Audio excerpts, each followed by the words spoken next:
Okay. Apparently we're live now. Are we live, Kelly? Is it working yet? It's usually about a 30-second delay while it filters through. All right.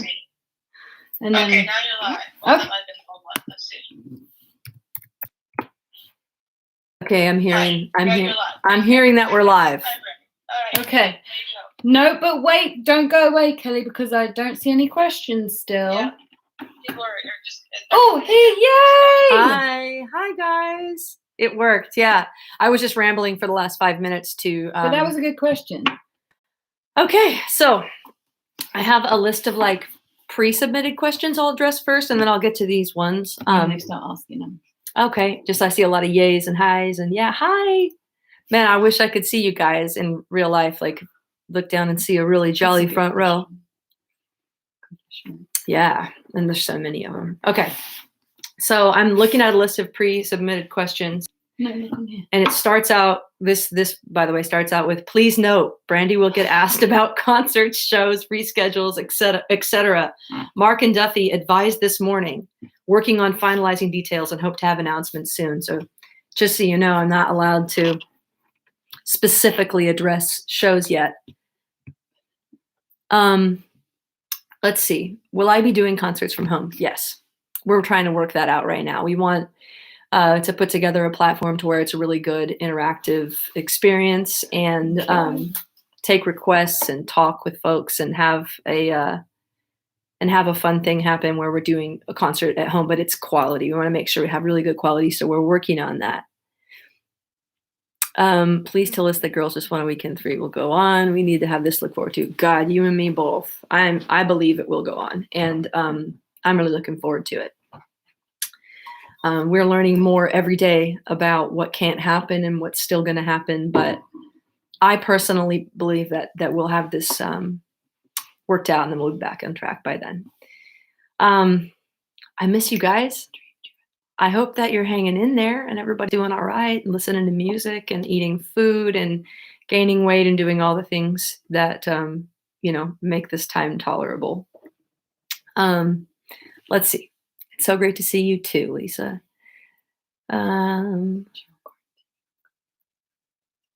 Okay, since you are quarantining on the compound together, are you writing tons of songs? Come say hi. I haven't written any with Tim and Phil. Like we've been doing when we get together, we've been making a lot of chills. Phil's in here, by the way. Hi guys. Look how hip he is. We totally look like we're in a band right now. We've been making a lot of trails together. Food. We're quarantined here with Josh and Sarah. Josh, our cellist, and Sarah, Catherine's sister, are married. And Tim and Hannah, Wilder and Wave. Phil and Tiffany, and Jack and JoJo. Me and Kath, Eva, and Elijah. And then also Tony and Madison, who are our friends, nanny and kind of farm caretaker buddy. I know the gorge isn't looking good, but I'm praying for it. Cheryl and you is the concert line of my gay dreams, and I love Yola too. Let's just put it this way. I don't really know yet about all of that, but I know that it will happen. And if it doesn't happen in June, it will happen. And there are dates being talked about for reschedule. And we will make sure that it does happen because I personally can't cope with the concept of that show at the gorge not going down. Are you afraid of beavers? Why do you so seldom come to Canada? Do you not like maple syrup? Are you afraid of beavers? Do you need to borrow a warm coat? Gosh, do we seldom come to Canada? I feel like I practically am Canadian. We live so close to the border. We should probably come up a little bit more. This time has definitely made me reflect on the places that I wish I could go now that I can't go anywhere. Can you ask Phil to give me one of his patented stage points during this chat? Come on in, Phillery. Yeah. Woo! I miss you. We miss you. We miss the stage. We don't even know who we are anymore. What is your most cherished accomplishment in your singing career? Well, behind me, can I pick up this computer and move it? Yeah. Behind me in this studio, this is a recording studio that me and Tim and Phil built out of a hayloft 20 years ago. But this is pretty cool. This is the poster from the Joni Mitchell Blue show. And at the bottom here, Joni signed it for me, and it's backwards, but it says Joni Mitchell approved. That approved part of the signature is one of my most cherished accomplishments, I think, as a singer and a performer, because it's tough to get Joni to approve of anything. And so it's that's really big. Let's see. I'm moving to Seattle in September from Florida. Oh, it went away, Kath. Can you make that come back? No, No, you can't make it come back. just keep up, Brandi. Okay, I'm trying. Okay, these questions are going so fast that I am gonna probably do these. Hang on. Hey, There you go. You figured it out. Who's clever? Okay. It was so far back though. Okay, here we go. Okay. No, it wasn't too far back. It Keep wasn't? going to Okay. that get to that question. All right. I'm moving to There's Seattle in a September from dilemma. Florida. Any local spots you can recommend? Looking forward to Easy Street Records. Yeah, I would have said Easy Street Records, which is really, really cool. Also, the Carlisle Room is really great.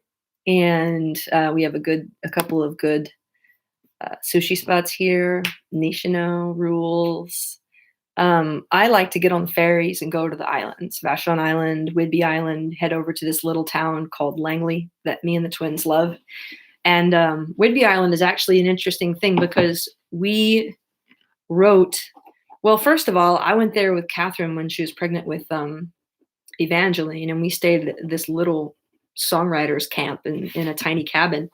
And I wrote most of my contributions for Firewatcher's Daughter there. And then a year later, we went back for our anniversary and kind of fell in love with Whidbey Island again. And I took the twins there like 3 months later, and we basically wrote and compiled most of By the Way I Forgive You at the inn at Langley, right there on the water. And then Whidbey Island just kept coming back. We took Pete Souza there, and we took that famous picture of me and the twins walking down the ridge with the sky behind us. Pete Souza took that photo. And so we go and we spend a lot of time on Whidbey Island because it's something about it is really mystical. Let's see. I have questions as someone who's doing music full-time as a career. I'm currently practicing to get my drumming and other skills up to a level. Go back to that. Saying yes to any opportunity I can, etc. Yeah, that's what I would say. Say yes to any opportunity you can and get with other people that play music and people that won't judge you. And you can play drums at any level. And right now is a good time to learn. Get yourself a Roland V kit with some headphones so you don't drive everybody insane. What should I pair with my BC wine tonight? Something on the grill. You're supposed to lay that thing down. I opened mine immediately too. It was really good. Elijah's good right now. Elijah is good right now. The wine, not the 2-year-old. The 2-year-old's awful. She's in timeout all day. Did you design your autograph to look like a guitar on purpose? No, but I started doing my autograph when I was like 11 years old because I always wanted to be a rock star. What's my favorite memory of your times with John Prine? Oh man, I'll share a couple of them with you. First of all, when I first met John Prine, it was on the Cayamo cruise, which I really miss. Who knows if anybody's ever going to cruise again, but I was headed backstage to meet him, and I looked up and he was standing next to me walking backstage, and I didn't really have the nerve to like introduce myself. I just walked alongside him, and I had my, I think at the time, 4-year-old niece, Caroline, with me. And she had always been told when she gets on an elevator to hold a grown-up's hand. And she was the ultimate matchmaker. The elevator door opened up and she reached up and grabbed John's hand. And he held her hand all the way to the backstage, and he just giggled the whole time. He got such a kick out of this 4-year-old little curly-headed girl holding his hand. I'll never forget that. The other thing is that I went by RCA. We had become friends. We've been friends for years. He and Fiona and their kids.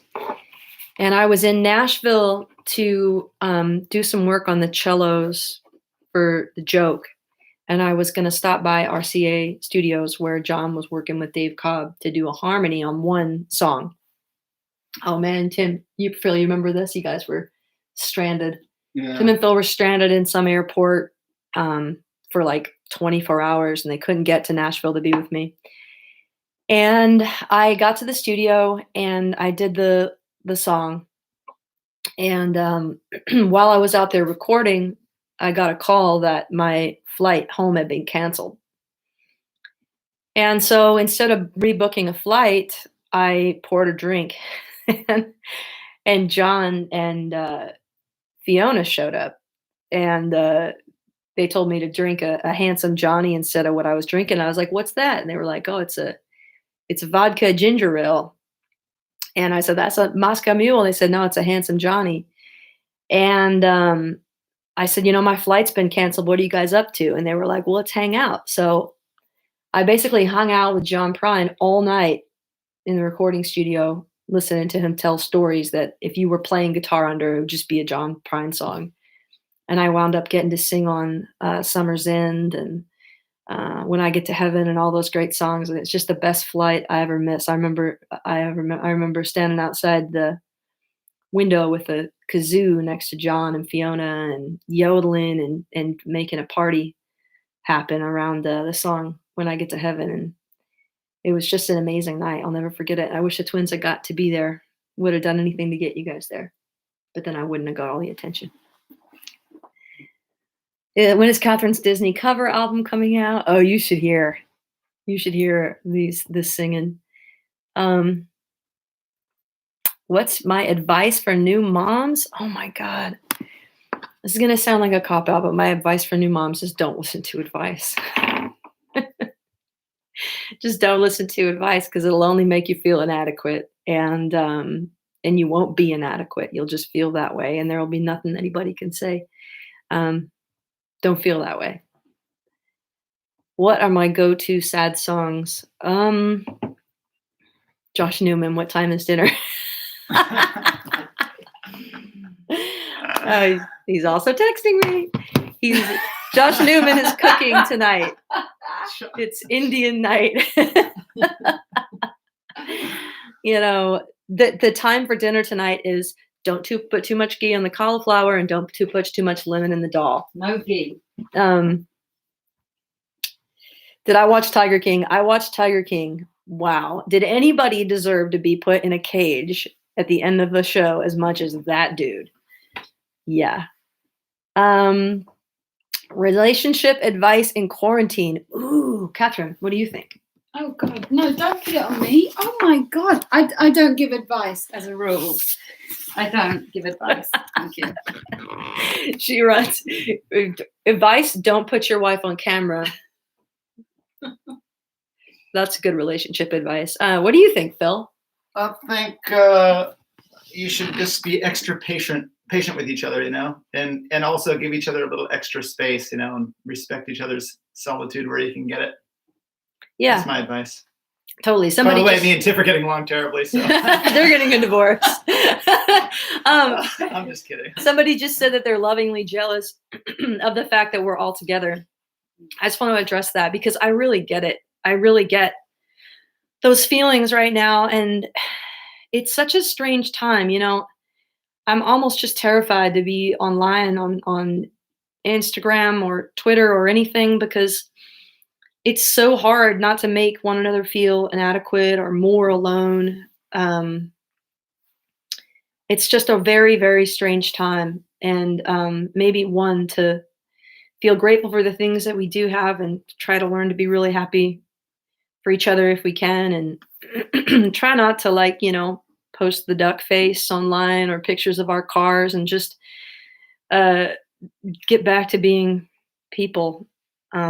But it's a really hard time to not feel, I don't know, inadequate. That word just keeps coming back to me. Any epic metal detector finds? No. No, I haven't got that thing out in a bit. Any more single female siblings that need a wife? We actually do have another sibling that's married off to another cult member, Jerry Streeter, who engineered Bear Creek and Fire Watcher alongside Trina, and tours with us as our monitor engineer. He is now married to Catherine's younger sister, Much younger sister, Hannah. Let's see. Thank you for being a real human and for connecting. Oh man, I don't know how to not be a real human. Onward with the kids. God, that is such a good movie. Onward is such a good movie. Catherine, I just ordered some Onward stuff for the kids online great. today. I ordered them. I hesitated to do this because they've been finding real wizard staff sticks and phoenix gems in the creek and everything in the woods. And so I ordered them the fake ones, with like the phoenix gems that light up and they yell their spells at the spells at them and stuff. So I ordered them some toys and a book, an Onward book. But it's such a good movie, and I don't really know like how it's doing in terms of, I don't know how well it couldn't have had a good box office. I think it came out on March 6th and it was officially no one could go to the theater like the day later. Favorite Joni story. God, there's just too many good Joni stories. Joni's gardening right now.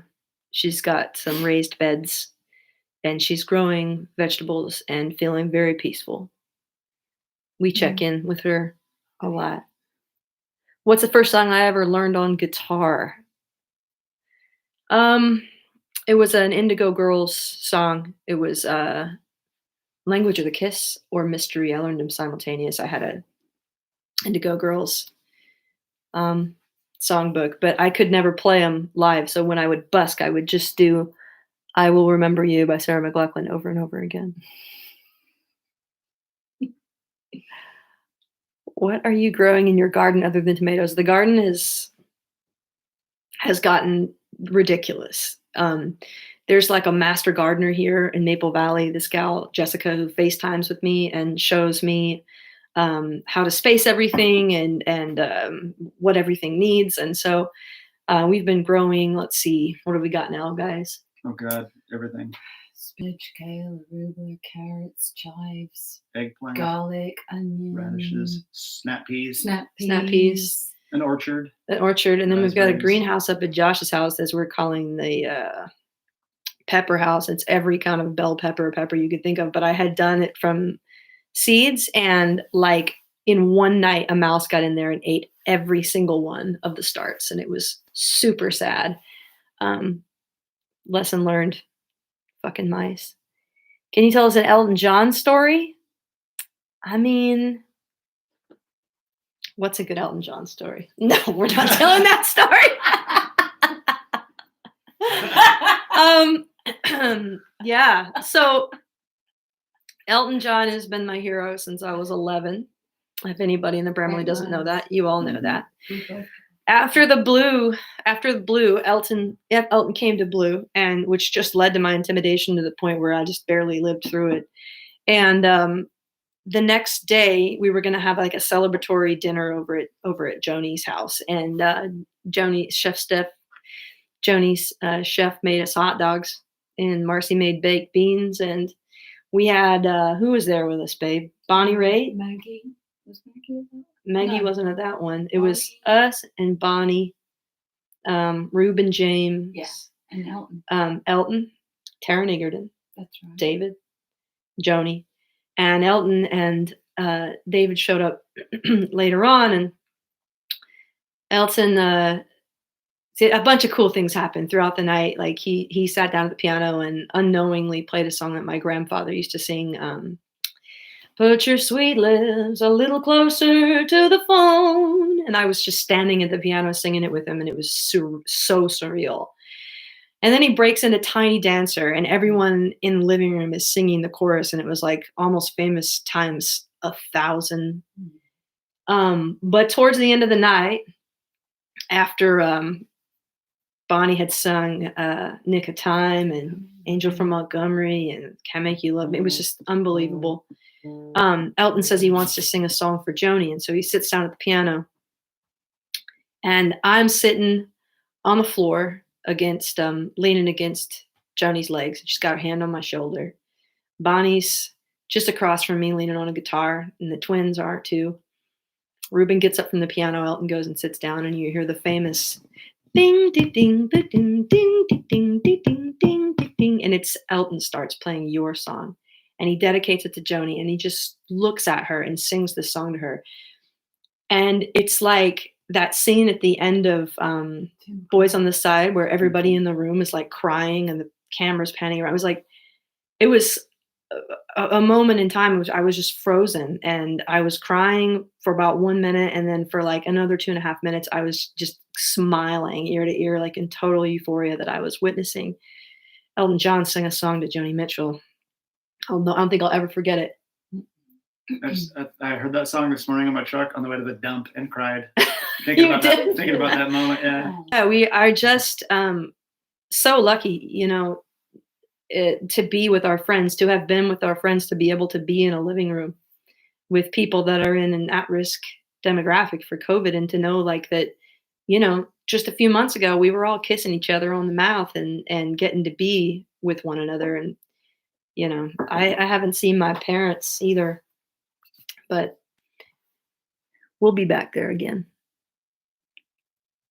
Laura Myers, can I write your biography?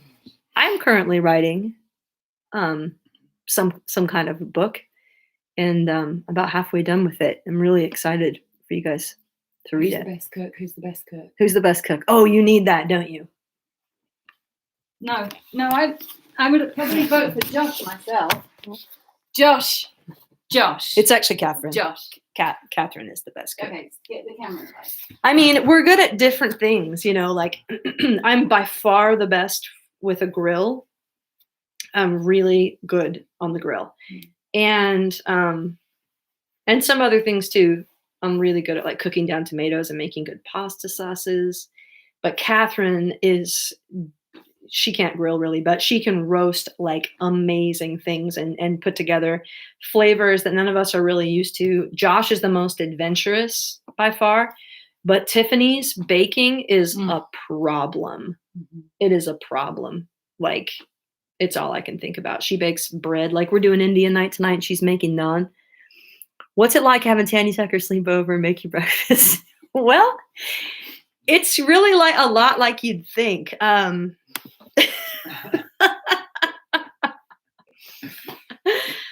It's really a lot like you'd think. You don't. She's like a movie that just never stops playing, and you can't stop listening to her. You hang on every word, and she's an unbelievable personality. There's no doubt that there's a reason why she is Tanya Tucker, and I wish that everybody had a chance to have Tanya Tucker over for a night. You might want her for one night, and she might stay for 7, but at the end of it, you'll wish it was 8. Can I write Tanya Tucker's updated biography? Very interestingly enough, I really would like to do that. So you're going to have to arm wrestle me for it. Dream duet partner? God, I mean, Elton. Definitely Elton. I need Josh's ramen recipe. Oh, you need Josh's ramen recipe. Yeah, it's pretty amazing. I was over there the other night, and I was like in the greenhouse watering the peppers, and I heard this voice call out from the woods, "Hey, get over here. Get over here and look at this roast." And I had to go over and look at his barbecue, and he had been slow roasting pork belly for like 2 days. What's the worst song I've ever written? Oh God, I've written some bad ones. Don't look at me. You tell me. Worst song you've written? He didn't like I Will, so we don't ask him. No, so it's that's a good song, but I don't care for you. You let her cook bacon in her house. No, Bethany, I did not let Tanya cook bacon in my house. I just woke up without a voice to a house filled with smoke, and Tanya Tucker standing there, boxers and my robe. And no bra. And no bra ever. Please do a John Prine covers album. God, I love John. John's music was just nothing else like it. Who is homeschooling? Catherine and Madison. And Evangeline is really thriving because she gets very nervous under pressure, and which means she probably needs more pressure, but she's doing great. How did you guys find Chris Powell? He played on the album at RCA. He's like Dave Cobb's favorite drummer and certainly my favorite drummer. Do I have plans for live stream? Yes, we are working on it. Will you release Blue concert? Well, my wife says we should. There's some issues with why we can't release the recordings from that particular Blue concert, but we're going to do 2 more. And one's going to happen in New York City, and one is going to happen in Vancouver, Canada. So, to the Canadian person, bringing Blue to you. That was Joni's request. She was like, "Hey, you think you could like do one in Canada, man? What do I miss about you as an audience? I really just miss the togetherness and the acceptance of what we are, you guys and me and the twins and what we all are together. We're not putting on any airs. We're not trying to convince anybody that we're better than anybody else. And when we get together, it really is a coming together of, misfits. And I mean, who the hell wants to fit in anywhere anyway? What's it like to listen to your older songs? Depends on what you mean by older. Like older when I was under the influence of other people, not pleasant. But when I found my feet, even the stuff that's a little bit immature, I still love because I see it as a snapshot of who I really was at the time. Let's see. I miss seeing everyone at shows. Christine, I bet you do. I do too. Lisa Rowe, thank God we had Girls Just Wanna. Yeah. You're our generation's Dolly Parton. Oh, that's a really kind thing to say. Might be the kindest thing to say. Blue in Vancouver. There you go. Did you say you sell your children to make it to Blue? Okay, it's going so fast. Okay, new album soon. Do you know what we're talking about doing? We're talking about we have the songs for a new album, and we have been planning to record it in September. Might now get pushed to October, but we're talking about doing a live album, like differently than we've ever done before. We've been multi-tracking and recording, really professionally recording all of our live shows for the past 2.5, 3 years. So in this time that we can't go out and see live music, I don't know about you guys, but I heard some crowd noise the other day, and I was so emotionally overwhelmed by it. It was more emotionally overwhelming than actual music, actually, just the sound of collective people having fun and sharing that really good energy. So I think it'd be really fun to get your ideas and your input on putting together like maybe a 2-sided live album where one side is like a set list of like a really dynamic show. This like not one show either. Like I always loved 1200 Curfews by the Indigo Girls and Mirror Ball by Sarah McLachlan. Those are all performances plucked from different places in the tour, just the best possible performances of those moments and shows. And have like one side that's like that, just like a killer set list, and then have another side that's like the covers that we've been doing for the last 15 years that everybody loves, from Folsom Prison to The Chain to Going to California to Case of You. Case of You, Case of You. Yeah. Yeah. So, yeah, I know. 1200 Curfews is amazing. Mirror Ball is so good. I know. I still listen to those 2 albums all the time. Anyway, we're really into it, and we're talking about it and thinking about it a lot right now. And I don't know that there's actually a better time to try and bring people live music when we can't go out and see live music. Creep. Oh, yeah. Write that down, babe. Nothing Compares is on the list already. Lullaby album, please. Do you know we have a lullaby album? We made it for Josephine, basically. Mad World. I don't know how I could have forgot that one. Yeah. Brandi and Lizzo. Oh, God, I wish. I haven't seen Melissa Etheridge's live stream concerts. I'm trying to avoid the internet a little bit. Pete Souza. Pete. Hi, buddy. Oh my God. Man. We need you out here on the farm. Gospel album, please. I'd love to do that someday too. You know, I'd like to do a gospel album with the Secret Sisters. I really think that should be their next move. Is I should do a gospel album. It's just coming out of them. Do you like the new Fiona album? I've heard it. It's just so weird. I can't get my head around it. But I'm gonna keep trying because I know she's a genius. Pete Suze, I love you guys. I love you too, buddy. Angel Down, love that song. Work song with Hosier. Yeah, that's a good one. Can I move to the farm? Yeah, definitely. But you have to build shit and do a lot of work. Throw some old Elvis gospel in there. Duet with Rufus Wainwright. God, Rufus Wainwright's new album is so good, you guys. It's so good. The Secret Sisters album is amazing, and they did do a fantastic job. I was on their live stream yesterday, and it made me cry. I was trying to make jokes to make it go away. Who's the best songwriter like ever? You and Phil and Catherine. Catherine's writing some cool songs right now. I can't wait for you guys to hear them.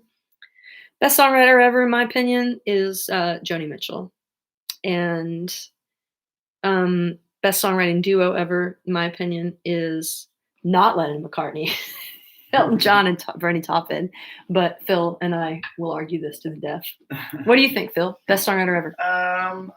Well, it changes all the time, but this week I think I'm liking Brian Wilson from Beach Boys. Yeah. Yeah, just because, I mean, as far as like popular music in the last couple hundred years, man, or something, like so complex, but with like insane pop sensibility, you know, and like he's created like an alternate universe where it's all sunshine and girls and good times, and I think that's pretty amazing. I can't think anybody else has done that actually. It's actually nice music to listen to right now. I've been digging on it hard. Yeah. Yeah. I've been listening to so much John Prine. You know, when John was in the hospital right before he passed away, I came in from working out in the woods and Catherine was playing his music and I just couldn't listen to it. I had to have her turn it off, and it was sad. But then when he died, I knew he was gonna die. And when he did die, we turned it back on and it felt so good to hear it after that. Brian is a genius. I'm not big on gospel, but I for sure listened to that one. Do you ever get tired of hearing your own music? I kind of don't know. I sort of listen to us all the time. But maybe it's because it's not just me. Maybe it's because I know everything that goes into it. But I also don't mind just listening to me. Catherine thinks that's so funny because she's British and you're supposed to hate yourself. Any fish. I'm not supposed to say that I went fishing, but I went fishing at a little hidden lake out in the woods last week because I can't cope with not fishing. And I really hope that they open fishing up in Washington State on May 4th when they reconvene, and because I'm just not coping without fishing season very well. Plus I have an amazing brown butter and sage trout recipe with pine nuts, and I made it the other night and it was a dream. Quarantine cocktail. Okay, so here's the ones we've had so far. Okay, so first of all, we have a compound. This is so creepy. Actually, it used to be creepy. Everybody used to laugh at the cult thing with me and tease me about it, and now I'm kind of like think it doesn't sound as creepy anymore. But we go down into a place in the woods and we bring like poof chairs and lawn chairs, and we have a little fire, and each person takes turns like hosting the quarantine. I did a blueberry mint Bellini, and Tiffany has done it twice now with like watermelon mint vodka drink things. And then the gin muddled cucumber. And then Phil and Tiffany do this amazing, what is it? You tell me. Yeah, it's like, well, we call it basil in this country, but it will fuck you up. It's actually basil. Basil. Yeah, that cucumber, gin. It's what else is in there? Some lime juice. Muddled muffin. It takes him forever to do it. And then Catherine did a sakatini, which also took her forever. And she's so drunk by the time she was done with it. It was it had sake and vodka, cucumber, I'm too drunk to We're remember. too drunk to remember the Yeah. recipe, but it was really, really, it was like a salad that you drink. And then we did Moscow mules. We've done ginger. We've also done, Madison did a spicy pineapple margarita with like this chili sauce around the rim. It's honestly, getting drunk in the Cedar Grove has been good. We've actually had to have a few sober days just to pull ourselves together. Add some spicy bitters to that basil muddled gin. Noted. Brown butter with crispy sage, yum, and pine nuts. It's really nice. And then Catherine makes roasted potatoes. I miss drinking. Gotcha. Man, it would be a tough time to be sober, but anybody that is sober, I commend you, and I'm thinking about you. And it's obviously probably a better way to approach these times because you don't want those headaches. Margaritas and palomas with, okay, we're just talking about booze now. I also, the thing I do like all day is drink Willie's Reserve coffee, which I've always been super against because out of a Yeti, like Glennon Doyle. But I've always been like weird about edibles and all kinds of, because I had a weird experience one time, like everybody does. What do you call that? A whitey. A whitey. It's where you go white because suddenly my favorite version of a bad trip is Laura Rogers. You guys hear about this? No. Well, first of all, let me read you a text she Why don't you sent me. FaceTime her and have her tell it? You guys have my phone. So I've been trying to get Laura Rogers to get on the from the Secret Sisters to get on the Willie's Reserve thing, and she reminded me of why she's not going to do that. So I guess for a minute there, she got into like edibles, and she says to me, I told her, I said, get on Willie's Reserve, and she goes, do you remember what happened last time I was on an edible? Here it is. Let's see. No, I'm that person. Okay. She says to me yesterday, because I got on her live stream, that stream made me miss you. The Willie's Reserve comment, LOL. Need I remind you that the last time I touched marijuana, I thought my dogs were going to eat me. And I called, all caps, I called my Republican dad to come help me in the middle of the night. I don't deserve Willie's Reserve. She did. So, but no, Willie's Reserve does not do that to you at all. It's just CBD, but it's also full. It's also full. But no THC. Catherine's been arguing with me about this for a long time, but it basically makes you feel really calm. It's a good thing to do right now. Let's see. Everybody's just ha-ha-haing. I know Laura is so fucking funny. I did edibles at the Minnesota State Fair. That was a mistake. I've made a lot of mistakes at the Minnesota State Fair. This Gross Fun Weekend 3 happening, I hope. Yes, it's happening. Will you do another music cruise? God, I don't know. Will there ever be another cruise in life? Can we help Looking Out Foundation with a fundraiser idea? Yes. What's going on with Record Store Day? Can I stop these questions? Mm-hmm.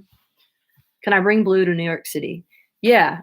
I'm going to come to New York City with Blue and play Carnegie Hall, but I haven't announced a date yet. And right now, my manager's on this thing, just pulling his hair out that I said that. My cousin says you stole her glasses. Cheap ones. Warby Parker. Man, my favorite pair of glasses, I found them in the driveway yesterday, crushed from my quad. Whatever happened with your documentary? With my documentary? You talking about Tanya documentary? Yeah, it must be. It's almost done. So do you talk with Catherine just to hear talk? Not as much as you'd think.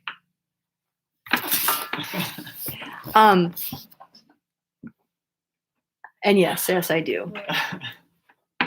Favorite song I've written? Probably The Joke. It's a good one. Yeah. It's not bad. What song is the inspiration for every time I hear that song? We're not going to tell you. We need more Instagram pranks. They're spontaneous. When should I open the new brandy wine? What do they say? 6 months? They say you can drink it between now and 5 years. Between now and 5 years. I drank one of them already, and it was totally amazing. So if you want to now, you can. Man, they got crazy scores, wine scores that just I was really, really excited about.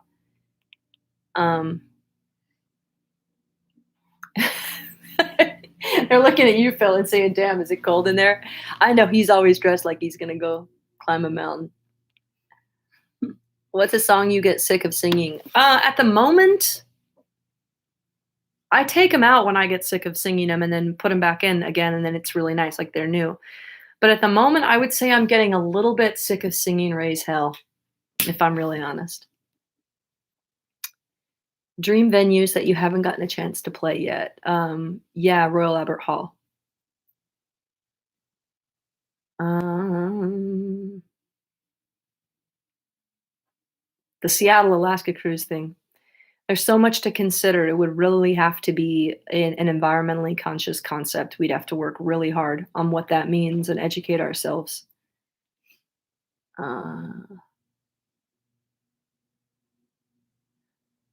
Tom Douglas is a pal of mine.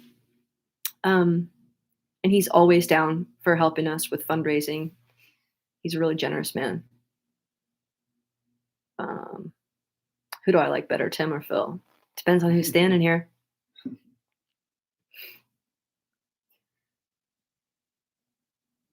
You should come back to Bellingham. I love Bellingham. Bellingham is a town north of Seattle, about an hour and a half, 2 hours. Mm-hmm. And I used to play there all the time when I was starting out. And I would drive all the way there, and I would never just go up on the day of the show. I would like go up the day before and walk down a railroad street and hand everybody flyers and tell them who I was and ask them to come to my gigs at the Lesbian Bar or at the Stewart's Coffee House or the Grand Avenue Ale House or I think it was called the Wild Buffalo, whoever would have me. I loved playing in Bellingham, and I still do. There's a little Mexican restaurant there called Casa Que Pasa that's open till like 2 o'clock in the morning, and they have a potato burrito that you just can't stop thinking about once you've had it.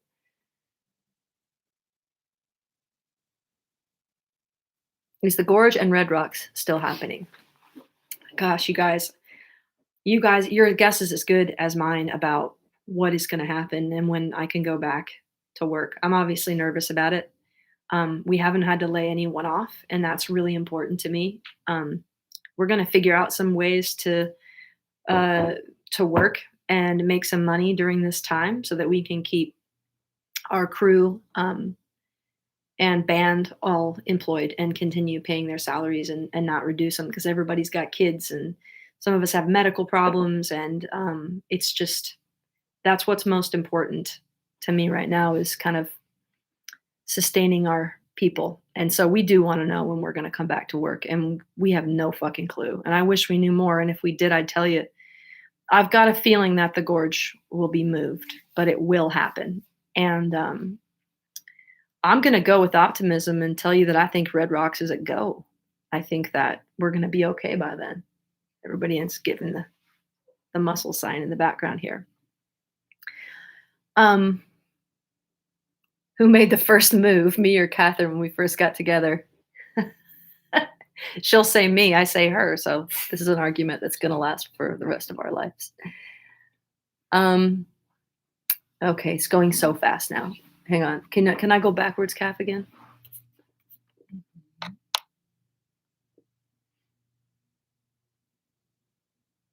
Am I writing a song for Elijah? God, if I try to, I can't. So, yes. She's not old enough to have her feelings hurt yet, so I'll figure it out at some point. Catherine's written one for her, and that'll be good. Will COVID be the end of meet and greets? No. Nothing could make me stop shaking your hands and giving you hugs, and this has an end. There'll be an end to it.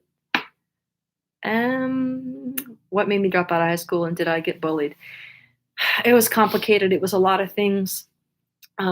We moved around a lot. My parents moved around a lot. We were really poor. And one of our moves took us outside the school district that we were in, which was Tahoma School District. And I was out of the closet, rural farm town and had moved to a more rural farm town where I was going to have to do the whole thing again. I was 16. I had 3 part-time jobs. I was in a band. I hated school, hated it. And so I didn't go back.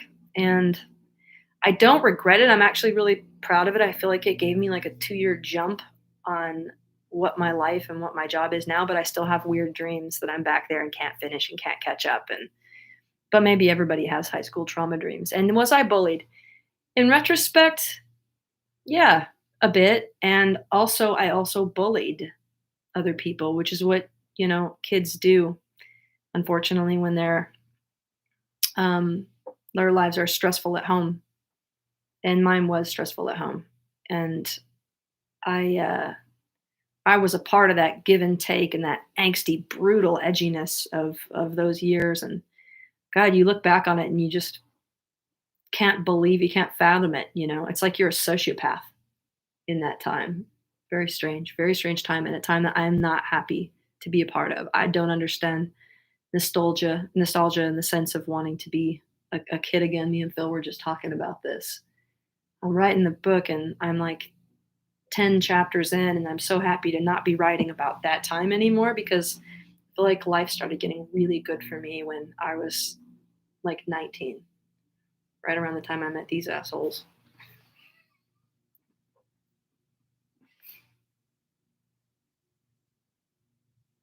I worked in alternative schools. Funny to think what it would have been like to have you as a student.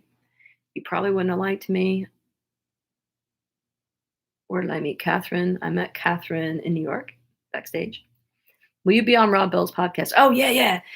I love Rob Bell. I've loved him for a really long time. I came into contact with Rob Bell because I was studying some weird religion that I was interested in, because I knew someone that was involved in it, and it was bothering me. So I was checking it out, and I had hit up my dad a couple times for some sort of theology questions, and I don't know, that's the best source in retrospect, but he made me hip to like an organization. I think it's called like the United Catholic Organization. They're like fact checkers, cult hunter type people.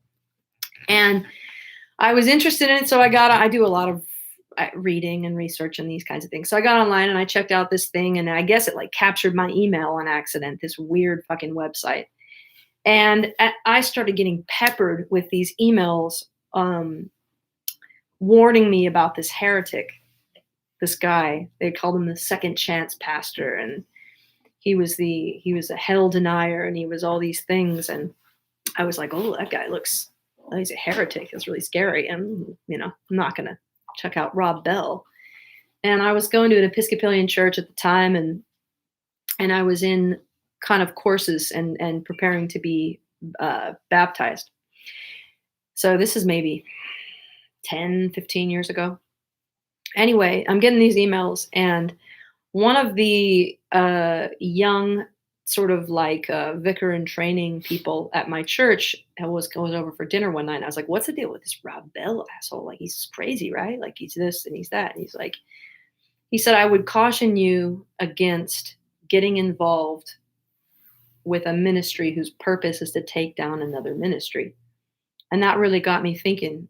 And so I picked up the book that everybody was being warned about, Love Wins and Velvet Elvis. And in those books, I found a really brilliant message. And Rob Bell is a really brilliant man. And since I've read pretty much every single thing that he's written, including his experts and seen his Numa videos and all of the things that he's done. And I just think he's really special. So I was on his Instagram thing a while ago, in his Instagram live, and he saw my name and called me out. And I was like, how does he know? So yeah, I would do his podcast, and I would do actually anything just to have a conversation with him. Let's see. How often do I chat with the other high women? We have like a high woman text thread, and we chatted the other night about the Campbell Soup commercial and sent each other tears and kisses and all that. But I talk with and FaceTime with Natalie Hemby almost every night. She's become, one one of my best friends. Did I record the MSG show? Yes, I did. Will it be released? The live album thing, I mean, it may be like if you can remember a moment in that show or a performance of a song that you thought really stood out above other ones, like hit us up because I want to know. Favorite 80s costume I saw at Girls Just One Weekend too. What do you think?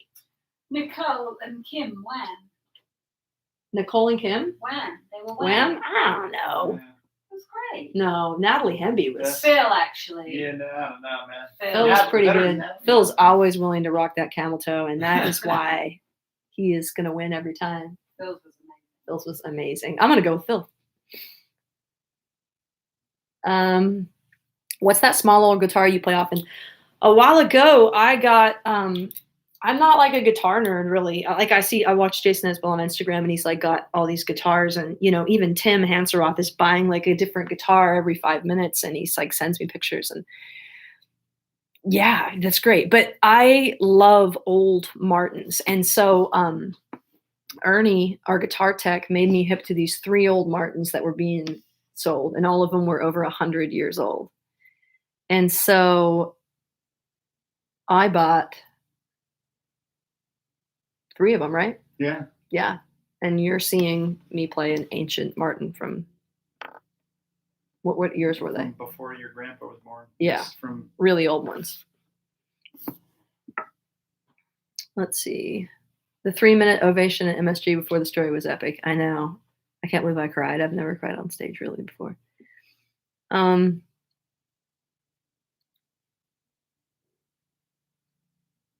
How many guitars do I own? I don't know, not that many, maybe like 5.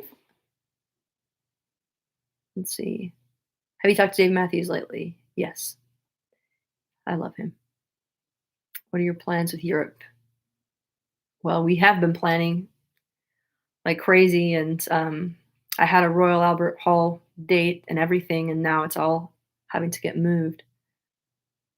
Was Amazing Grace planned at the end of the Ryman? No, it wasn't. It's just a feeling that I got with and just ran out and did it. That's usually how I do that song. Is the High Woman documentary still happening? Oh, that's the documentary that you're talking about. It's not so much a documentary. It's just there's just some cool footage. Memorable fan tattoos you've seen. My favorite thing is I love all the High Woman tattoos. I think that's so cool because it's not really a band. It's more like a statement, and such an honor that Fiona Prine has one. She was one of the first people to get it. It was really cool. I want to hear more about your life on the compound. Well, what do you want to hear? I moved here 20 years ago, and the twins have always loved it. They were from, where'd you guys grow up, Phil? North Seattle, Greenwood. Greenwood. Get a chair. Come sit next to me. You're freaking me out. Standing there in a ski jacket. And when property around me started going up for sale, I started going crazy and begging the twins to buy it so that they could, live more nearby. And then we would turn my barn into a studio, and it just kind of evolved into Phil buying this 40-acre piece of land that's next door. Tell them about it. Well, it's amazing. It's like the whole compound is sort of we're in the Cascade foothills, and we got a big hillside, and we're surrounded by our friends and family, and we spend a lot of time working out in the woods, doing trail maintenance and looking for arrowheads and stuff, and getting together for dinner, but just to hang out and support each other, and to work and play and write songs and all kinds of stuff. We put floors in Josh's house, and like whatever you can think of, we do it all here, all together. Yeah, when a spot came up for sale, I would say like last year around this time, we talked Josh and Sarah into buying it by promising them that we'd help them with their house. And so I like to do like finish carpentry in my spare time a lot. So we've got all these tools, and Phil can do like pretty much everything. He just grew up kind of randomly doing construction stuff. So we got into Josh and Sarah's house and we like put in their floor and did like all of their window wrap and base trim and painted with them and did like tongue and groove, white wood cottage ceilings and just worked really hard in their house. And then they were living in this garage just below me since Christmas. And we finally got them up to their house and it's been really satisfying to get to like spend your free time just helping someone out, We accidentally met Phil and Joe at Telluride. That Joe is a pretty amazing kid. Oh my God, you have no idea. She's a genius. She's the smartest kid. She's like a lightning bolt, man. She's extremely creative and like never slows down until it's bedtime, and then she's just gone like that. Was it surreal when you started using stylists? You've always looked great, but I know things have ramped up. Yeah, I kind of ramped them up myself actually before we started using stylists. Like when By the Way, I Forgive You got done, I was like, I just really want this to be like, I felt like it was our best at that point. And so I like cared so much about everything from the artwork to the photos and to the clothes I was wearing. Like, I guess I felt like if I just spent too much money and worked too hard that it would get as big as I wanted it to be. Like, I don't know, felt like if I put in more, then more would come back from it. And so I sort of ramped up the whole crazy clothes thing. And then the stylist coming along felt like a natural transition. It was really fun. And she's amazing. She gets me and she gets us. And the thing I like about the way she works with me in particular is that she really understands exactly where I land on the kind of gender spectrum, which is not extreme in either direction. And then there's a delicate balance of where I land on it aesthetically and Catherine lands on it, where we don't want to look the same, but we also don't want to look gendered in some way that feels unnatural to us. So she's almost psychically understands how we want to look standing next to one another. And that's been probably my favorite part about having stylists. Wouldn't you say, babe? Yeah, she's very intuitive. Probably the coolest people we know, if we're honest. Yeah. Sometimes I get pissed because I like Catherine's clothes more, and sometimes she gets pissed because she likes my clothes more. And then with Phil and Tim, she's the one that started wanting to dress them alike, and it's so fucking cool because so many people that are twins are kind of like trying to be, they're like twins. They don't like being called the twins usually, and they're like, we're our own people, and the twins are like, no, we are twins. Make us the same. You're not. What do you think? You're not sensitive about the twin thing. No, man. In fact, I've never understood the whole thing. I mean, yeah, you're like a split zygote. You're essentially like one person that's been split into two. So why fight that, Yeah. So you don't. Although I don't think Tim will ever go quite as mountain man as you're willing to go. Yeah, I had my beard growing out like the whole time quarantine happened. And Tim came over for drinks the other night and was like, hey, it's fucking Abraham Lincoln. Will you sign my Bible?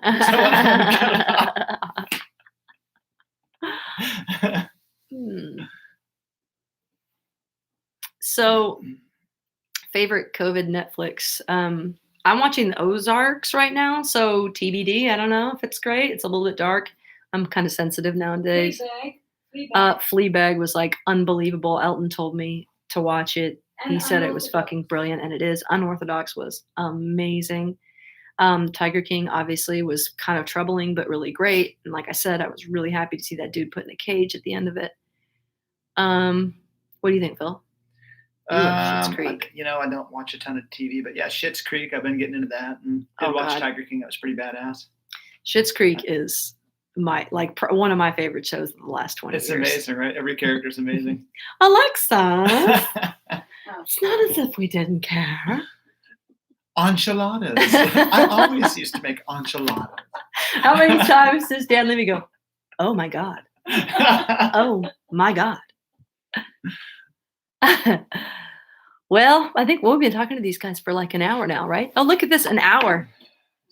That's how much I miss y'all. A Place to Call Home. Okay, we'll watch that.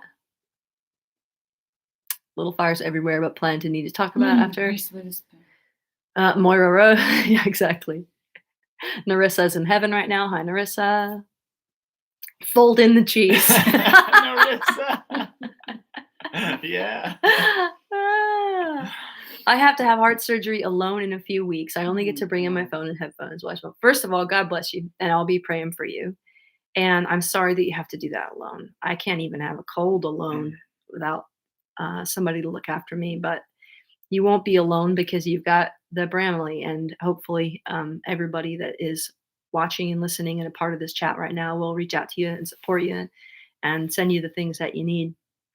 And you got us. And you got us. So here's what you should put on your playlist. Everything John Prine, first of all. The entire Secret Sisters album. Tanya Tucker. Courtney Marie Andrews has an amazing new song. For the times and for nostalgia, Somewhere Over the Rainbow, Judy Garland. A Case of You by James Blake, who actually does my favorite version of Case of You. It's stunning. Lean on Me, Bill Withers. Stay High, Brittany Howard. I think that's an uplifting song. Weather Channel, Sheryl Crow. That's a Catherine pick and a very good song. Sister Rosetta Tharpe. All Across the Universe. Nothing's gonna change my world. Nothing's gonna change my world. It's been a mantra. Sister Rosetta Tharpe. Going to a Town, Rufus Wainwright, and Rufus Wainwright's whole new album. Rustin Kelly's 90s nostalgia EP is fun to listen to. Teenage Dirtbag is on there. There's this you got to check it out. It's if you liked the 90s at all and you ever had a boy band, Heartbreak Fetish. That's the EP to listen to. Praying for Time, George Michael. How's that for a playlist? Sing us one little song. Sing for us. I don't have a guitar in here. I don't have a guitar in here. I would. But I will soon. I promise. Dirt Emo. Yes, that's what I'm talking about. Rustin Kelly. I really like him. I feel like we're all together right now. Good, Trish. That's exactly how we want you to feel. That's why we want to do this. And we should probably do it a lot more, but it's been hard. It's just been hard to know how to be Brandi Carlile right now. You know, I mean, look at this fucking guy. Look at me. Who is taking care of kids during happy hour? So first of all, the kids are always at happy hour. They call it happy hour and they demand a beer every time. And it's usually Martinelli's apple cider poured into a mason jar, but they drink their beer and they feel very grown up.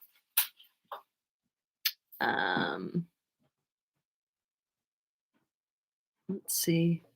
I want everybody to know that Tanya Tucker just sent me 2 leather jackets covered in fringe and a bolo tie and a bright green Western shirt out of nowhere. And it is the sweetest thing you've ever seen. Next time I do this, I'll be wearing it.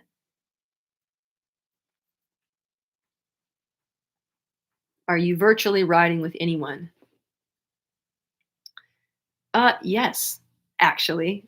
Should I tell them what I did? What did you do? I have virtually written a song with Bernie Taupin. He did the lyrics.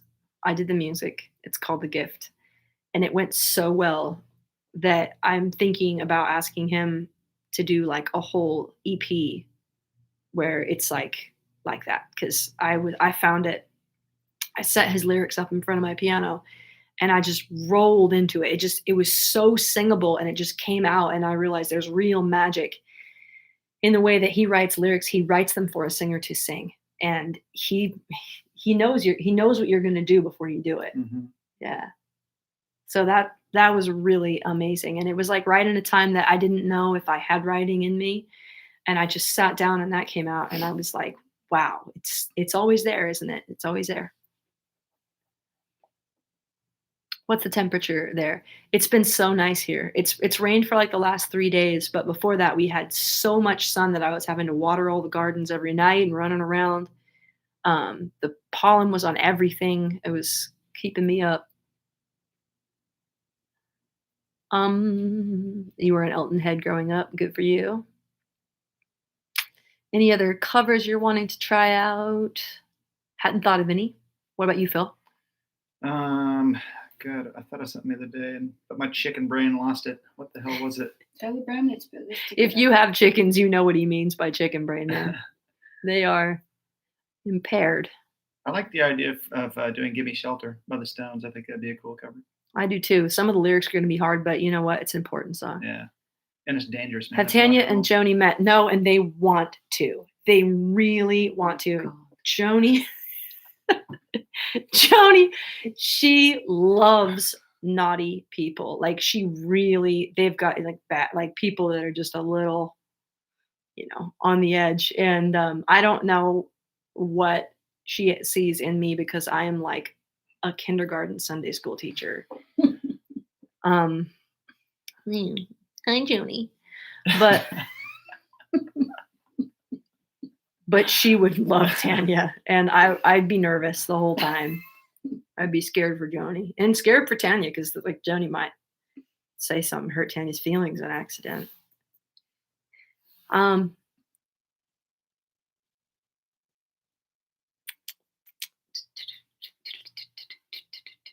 Here, now the questions are going so fast. Catherine's telling me to wrap it up. Phil, who is the person you were most excited to meet in your career? Who do you still want to meet? Oh man, I'd love to meet. Since we're talking about the beach, Should I say? Oh, you just say Brandon. I'd love to meet Brian Wilson, but I met Johnny Ramone, the guitar player with the Ramones, when I was a young man, and that was just the coolest thing I ever got to ask him about being in a band, and gave us some career advice, and that was pretty awesome. He really wants to meet Guy too. Oh yeah, Guy Pachota. Yeah, there's this band Fugazi that was like super important to me in my formative years and stuff, and sort of like was a big part of like setting me on this path of like being in a band and writing songs and yeah. But remember when you got to play with Soundgarden? Yeah, oh my God, Soundgarden. I'm never gonna forget that. Yeah. Yeah. Well, listen, we're supposed to wrap this up now. So it's been an hour and 7 minutes, and we love you guys all so much, and we miss you all so much, and we should do this so much more. And now that we've done it, it really feels right. And man, hang in there. Stay Bramley. Give us some live album ideas. Let us know what you think. Tell us what you want from us, what we can do in this time to make this easier for you, and so that we can support each other. And anybody that's alone right now, don't hesitate to reach out to the Bramley and reach out to us. We don't want you to feel alone, and you're not. Thank you.